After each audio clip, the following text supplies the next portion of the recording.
Hello and welcome to National Focus. I am Julian Morris. In the headlines, the International Monetary Fund, IMF, predicts a 4.5% growth for Dominica for 2024-2025. 42 additional vulnerable families receive new homes under the Housing Recovery Project. And Dominica launches Forest Week 2024 under the theme Biodiversity and Innovation. The details of the headline stories and more when we return.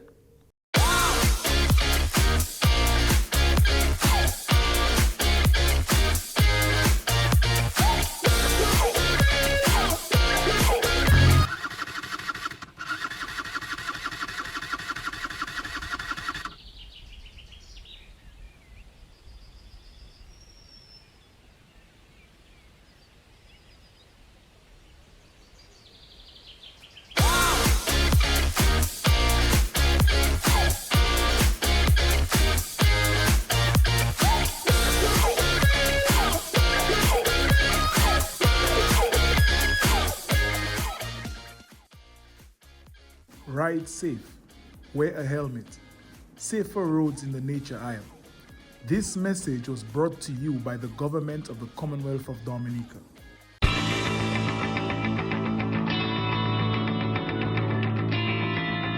Welcome back.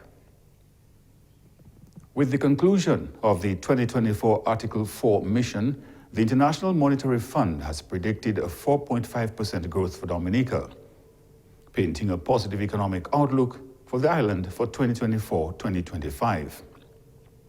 Minister for Finance, Economic Development, Climate Resilience and Social Security, Honorable Dr. Irving McIntyre, dubbed the mission a success and commented on the implications of these findings for the island. The IMF team was here just this month in March. They were here actually from the 5th to the 14th of March, and that was the Article 4 mission, and these are missions that are kept regularly. Apart from that, we also, the IMF and the World Bank have their meetings in Washington twice a year, some in April and the other later down in the year. But this mission, I think it was a very successful one in the sense that we had some really open discussions as to how we stand as a country and our financial situation and our fiscal space, etc. So we had some, I think, good outcomes coming from this Article 4 mission that was here in Dominica. Obviously, they're predicting that our growth, real GDP growth, will be about 4.5%, 2023-2024. Last year we were 4.7%. In 2022, we were actually 5.6%. So, and that's back up from the pre-pandemic levels, so which is really good news for us. This positive economic forecast indicates a recovery of Dominica's economy to pre-pandemic levels. What brought this about, it's because we've seen the massive investment in private sector and public sector investment programs, as well as the tourism has bounced back, and let alone that, and all the different activities we are putting into agriculture, because as you know, we want agriculture to contribute to 700 million of our GDP. So all of this has helped us to bounce back and get back to our pre-pandemic levels of real GDP growth. Despite the impact of previous shocks, Dominica has attained a positive economic forecast for 2024-2025. There were many other positive things that came out of the IMF, the Article 4 mission, in terms of how we gradually improve. Our fiscal space remains a little tight still, but nonetheless we're getting there, and our primary balance improved modestly in financial year 2022 to 2023 to a deficit of just 4.3% of GDP. So although it was modest, but we did make some progress there, which is good. Our public debt actually declined as well to 102.9% of our GDP in financial year 2022-2023. But you have to look at these financial years not in isolation. You have to contextualize things and see that obviously we're coming out from COVID, and obviously we're coming out from the war in Ukraine and the effects of that. And if you were to go prior to this, remember we had Erica, Hurricane and Tropical Storm Erica, and we lost quite a bit of our GDP. And remember we had Hurricane Maria, where we lost 226% of our GDP. So if you contextualize things and see coming from Erica, then coming from Maria, then coming to the COVID, and then coming for the war in Ukraine. So we've been constantly under pressure. All these shocks, whether shocks due to natural disasters or whether shocks due to external forces, nonetheless they were shocks. And sometime to rebound from this, you have to take loans, which is definitely what put us in this tight fiscal space that we had there. A number of measures are being implemented to broaden the revenue base in Dominica. There are all these little measures that we're putting in place, whether it's in terms of tariffs, whether in terms of the taxes that I mentioned, whether in terms of just a more efficient system. But I think when you put all of this together, it all adds up. One fills a bucket, one drop at a time. So that's how we're going to broaden our our revenue point of view. Obviously, the bigger picture, you have to consider there is the international airport. Now the international airport is going to boost our tourism, let alone the international, even now that we're extending our runway. And we're spending $37 million on extending our runway. Why are we doing this? So that we can get more flights from North America and more direct flights, so to speak. And that in itself would boost our stay over tourism and just our tourism in general. And with the international airport, you can imagine the sort of benefits we're going to get from this as well. So the IMF has considered all of these things and they're putting them into perspective. So, and the international airport doesn't necessarily mean that it only does good for tourism, but it will do good for agriculture as well. Dr. McIntyre stated, however, that the government of Dominica will continue to prioritize its most vulnerable people. In spite of all of these measures that I mentioned in terms of broadening our revenue base, we have never and we will never forget the most vulnerable among us. So even all of the public assistance programs that we have not sacrificed these. We have kept these in place because we know how the most vulnerable among us should be taken care of. And this government has always repeatedly been there and have the back of the most vulnerable among us.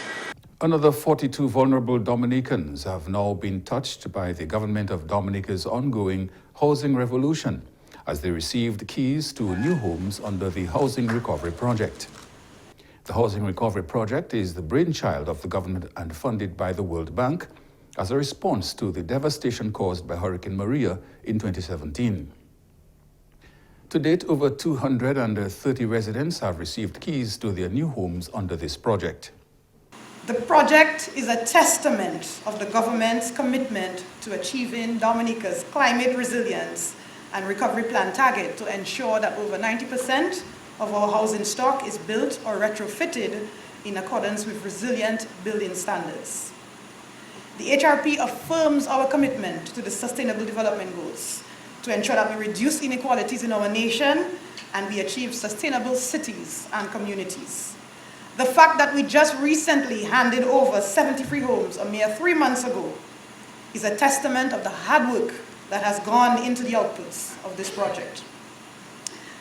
The beneficiaries who will officially receive the keys to their new homes today and become housing recipients, I say congratulations. And I wish you all the best as you enjoy the benefits that home ownership confers: security, peace of mind, and an improved economic outlook. Minister for Housing and Urban Development, Honorable Melissa Popon-Skerrit, says this handing over ceremony is a celebration of the resilience of Dominica and its people. And so today, as we come together to hand over 42 new homes, we celebrate not just a step closer to our target of providing resilient homes or ensuring that our housing stock can withstand future hurricanes. We are here to be a witness to the sheer resilience and determination of the families who will now call these fortresses their homes. Through this housing project, we are continuously striving to improve and to deliver the best possible outcomes for our citizens and vulnerable families. To ensure durability, we have consistently focused on incorporating resilient features such as shatterproof windows, concrete roofs, enabling the possibility of adding a second floor for future generations. Prime Minister the Honorable Roosevelt Skerrit says housing the country's most vulnerable has always been a priority for his government. And as Prime Minister, I have been to so many of these functions during my time as Prime Minister. And every one of these functions bring me an immense sense of excitement and happiness for the beneficiaries. Every creature on earth, human and animal, their main objective is to seek shelter. The Lord blesses some of us who have the ability to go to the banks and to contract a loan to build a home. The reality is there are some with their best efforts will never be able to have that opportunity. And this is why this government has defined very carefully a housing policy that provides opportunities for many of our citizens to own a home. The Forestry, Wildlife and Parks Division is calling on hikers and nature lovers to participate in Dominica Forest Week 2024. The week's activities were formally launched at the Botanic Gardens today and is expected to culminate on Friday, March 22. Director of Forestry, Wildlife and Parks Division says Dominica features more extensive, undisturbed natural vegetation than the other islands in the Lesser Antilles, with natural forest cover over 2/3 of the island. The great diversity of habitats encompassed within this island of less than 300 square miles has given rise to a rich assemblage of flora and fauna. Over 20% of Dominica terrestrial area is legally protected either as forest reserve or as national parks. Dominica has the distinction of being recognized as a biodiversity hotspot within the Caribbean. This proud achievement did not come about by chance, but was born out of a national desire and tireless efforts to protect this special place, recognizing the intrinsic values, fragility, and vulnerability of its natural resource base. He says the Forestry, Wildlife and Parks Division has been the guardian of Dominica's natural resources for over 70 years. This week's activities include a Forest Week exhibition at Botanic Gardens, a tree planting and beautification along the La Ronde River, and West Coast communities including Jimmet, St. Joseph, Mero, Layu, and Salisbury. The highlight of the week is a multi-stakeholder roundtable discussion on forestry management at the Dominica State House on Thursday, March 21, which will coincide with International Day of Forests. The week of activities is centered around International Forest Day, which is an annual event organized by the United Nations and which was first proclaimed by the UN General Assembly in 2012 on the 21st of March and subsequently celebrated the set date every year thereafter. The theme of this year's 2024 International Day of Forests is Forests and Innovation. This year's celebration aims to highlight how we can promote innovation to help the world's forests and how innovations in science and technology are supporting sustainable forest management. Environmental specialist with the World Bank, Natalia Magrazzi, says discussing forestry is a matter of critical importance for Dominica and the world. When I first came to Dominica, which was about a year ago, I was surprised and truly mesmerized by its lush rainforests. As I was driving from the airport and the car was hugging the sides of the road with trees and bushes hanging over, I realized right away I was in a special place.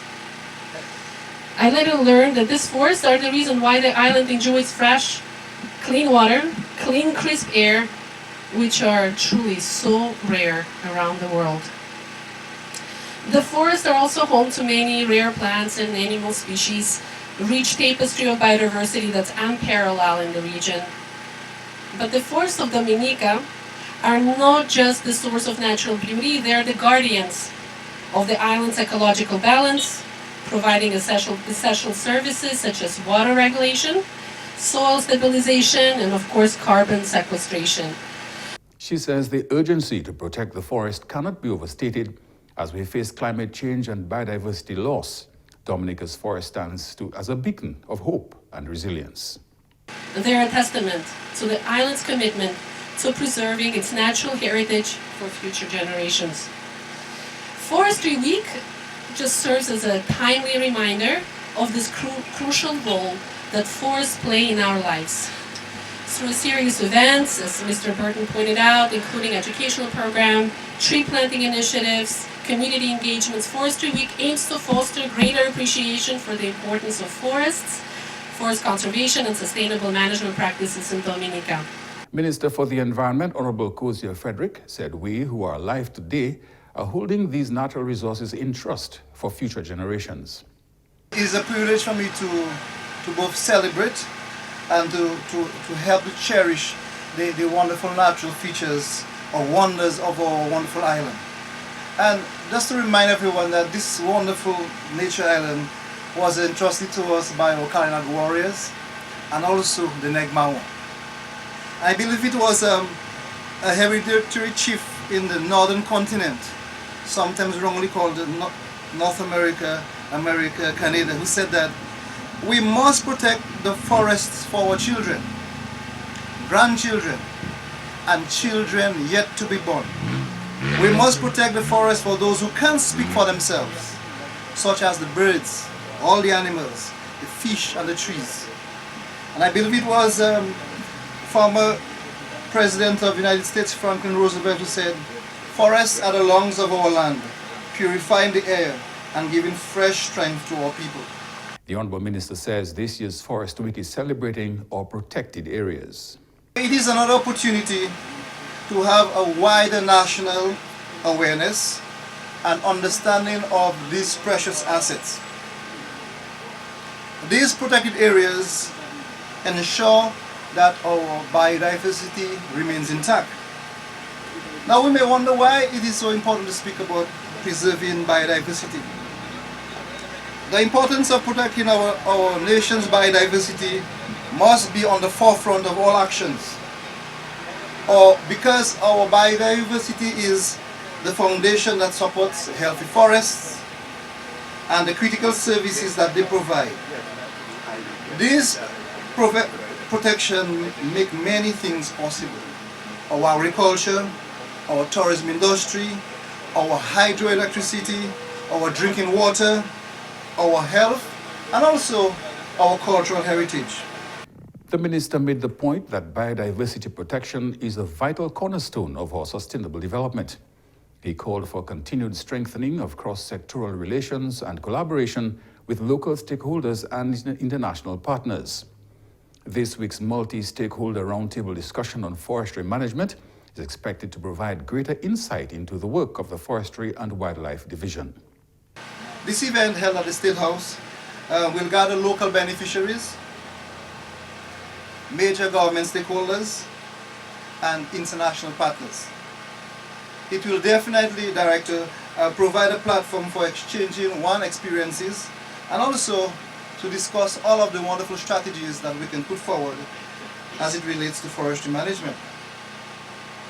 I believe that this roundtable discussion will serve as a pivotal moment for us to foster new partnerships, develop collaborative principles, and enhance biodiversity conservation strategies. The grand finale is scheduled for the GIS National Park on Friday, which will feature the closing press briefing and awards ceremony.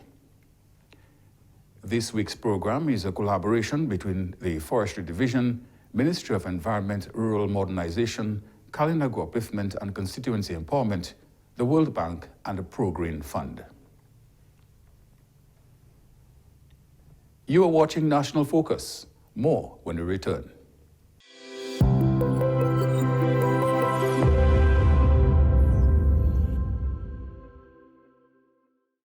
Welcome back. The Dental Health Services, in collaboration with the Ministry of Health, Wellness and a New Health Investment, is hosting its Oral Health Week of activities. The initiative kicked off on Sunday with a church service, followed by an opening address by the Minister for Health and a primary school's quiz competition on Monday, and will continue throughout the week.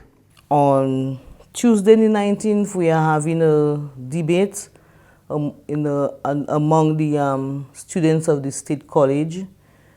The theme that they're going to debate on will be the cost of dental treatment is prohibitive and adversely impacts oral health goals for the Dominican population.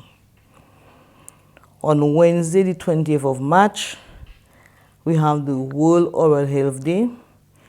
We have a radio program on health vibes with Jolly's Pharmacy. We also have the art and painting competition for the preschoolers. And then we have a healthy snack competition for the secondary school on Island. The Thursday, we have a walkthrough through the village of Soufriere and Scott's Head. Oral Health Week is being observed this year under the theme, A Happy Mouth is a Happy Body. The week of activities will conclude with a National Fruit Day where everyone is encouraged to eat at least one fruit on that day. We say national because we want to encourage everyone to eat a fruit on that day, to give your children a snack or at your workplace anyway, because fruits is healthier for us, especially in terms of oral health, and for the overall well-being. So we're encouraging everybody to have a fruit on that day. And it's not that day alone that we wish that we would continue with that. The connection between oral health and overall health is significant. When bacteria in the mouth are not properly controlled, they can multiply and enter the bloodstream, impacting various areas of the body. Dr. John stresses on the importance of prioritizing oral hygiene to maintain overall health and prevent serious health complications. The importance of really having good oral health here is for your overall well-being. If your mouth is healthy, then your overall being will be healthy. So the basic things that we encourage them to do is to brush regularly, floss daily, and you visit your dentist or your dental hygienist. When you used to have dental therapists, we would say, but right now we don't. So then we encourage people to visit their dental professionals at least twice a year, and then you will be able to see what it is that is going on wrong in your mouth. Instead, you have to reach the stages where you have serious conditions that could have been taken care of with a simple visit. She outlined some of the common health complications associated with poor oral health. And some of the oral diseases that are very common, not in Dominica, is worldwide, is dental decay and gum disease. But you have other diseases that could come from the mouth, and then if you visit the dentist, you'll be able to see them. So to avoid all these things, we always encourage people to do their yearly checkups, the dental checkups, and then we'll be able to advise them, what to do, So they basically is tooth decay and gum disease. But you have others that would come like cancer of the mouth. You could have serious gingivitis, periodontitis that would lead to the loss of your teeth, So then these are the common things that we have. Regular dental checkups, proper brushing and flossing, and a well-balanced diet can all help maintain good oral health and support overall well-being. Remember, taking care of your smile can also help protect your overall health. We expect to resume Creole News highlights in our next newscast. And that's all for this edition of National Focus. Be sure to follow GIS Dominica on Facebook, YouTube, and on Twitter. You can also drop us an email at gis@dominica.gov.dm. From all of us here on the GIS News Production team, I am Julian Morris. Thank you for watching.